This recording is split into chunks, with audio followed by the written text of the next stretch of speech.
Have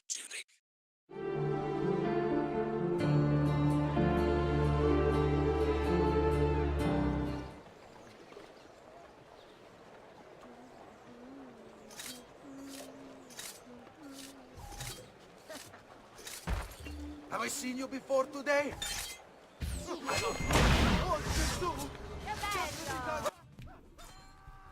Hello, I'm Art, your entirely unlicensed guide for a tour around the Assassin's Creed series. With the recent, terrible, god-awful flop that is Unity, and yet another sign I'm not cynical enough to shield myself from the unbelievable pain and agony that can only come from shitty game sequels, I made the barely thought-out decision to talk about the series as a whole. Except the first one, it's awful.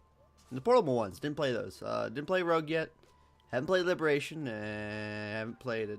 Just get off my back! I can only do. Back in 2007, Halo 3, Bioshock, Call of Duty 4, Modern Warfare, Portal. Okay, a lot of good games came out. But I was specifically into Portal, Bioshock, and Halo 3 at the time. A friend of mine picked up the first Assassin's Creed game and hated it. I thought that was weird because I heard it was a really good game. So I tried it myself. Ugh. God, it was terrible. It was clunky, repetitive. The main voice actor... We don't talk about that voice actor. Hey, I'm sorry, God. Point is, I didn't care for it. However, the 2009 sequel is widely credited as being far better than the first. But I ignored it. I ignored the series for years. Until the summer of 2014. Yeah, not long ago, right? During a sale, I spotted the series at a pretty nice price, went ahead and grabbed the second game, and I was hooked. Though I realized that I loved the game for a lot of reasons that most people probably didn't.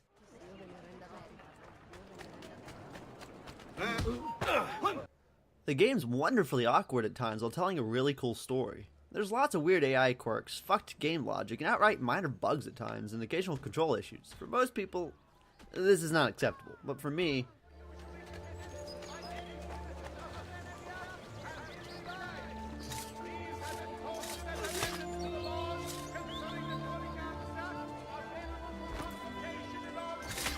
Alright, die!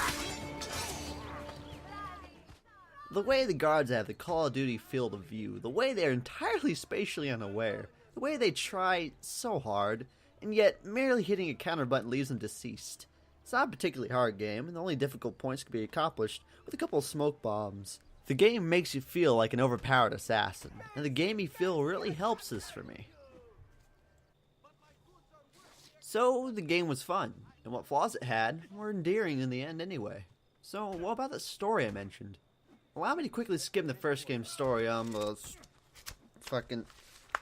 Where the fuck is it, miss? Ah, there it is. Alright. Here we are. In the first game, you're Altair, a cool name for a really god-awful character with awful voice acting. He gets to be a better character later, and the voice acting would suck until the fourth game of the series for that character. In Revelations, they actually give him a good voice. He doesn't do the thing right, or whatever, so he has to beat the 7-7 Master Robot Masters and Templar and defeat the real mastermind, Dr. Wily. And Dr. Wily tells he's the leader of the assassins who ordered you to do this all himself. He was a Templar all along, and then you had to fight him, and he just has holograms, and you kill him, and you win, and that's the game. Also important, all that happened thousands of years ago, and the actual timeline of the game set around 2000, who cares?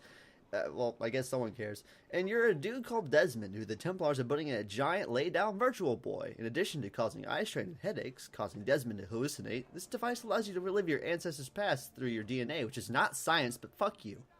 After beating the Templar or whatever he was, the game ends with Desmond tripping way too hard on acid and falling asleep on the floor after seeing some weird shit on the walls. Riveting. Which sets us up perfectly for the next game.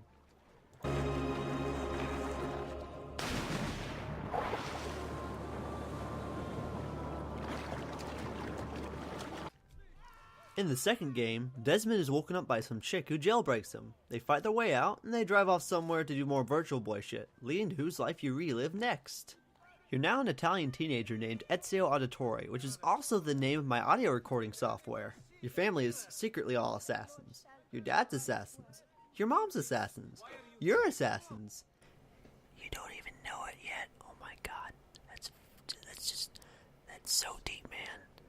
You don't even know. You don't even know the truth. Then the Yang to the Ying pops up and kills your father and your brothers, and only your sister and mother are able to escape.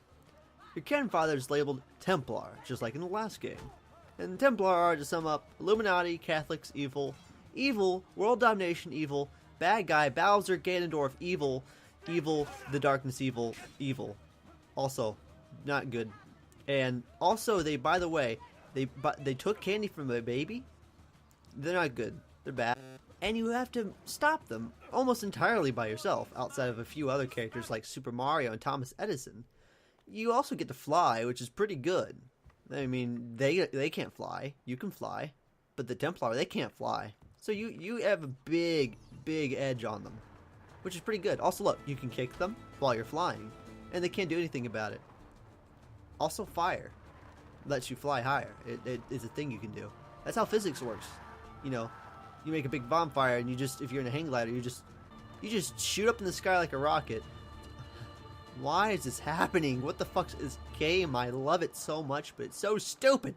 Anyway, you kill like 50 goddamn important people and countless less important, not actually people. And then you have to fist fight with the Pope.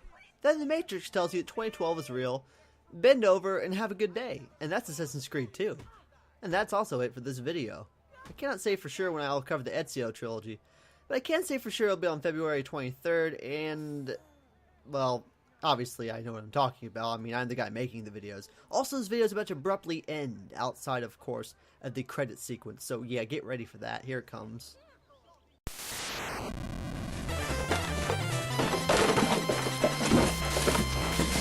Fucking shit!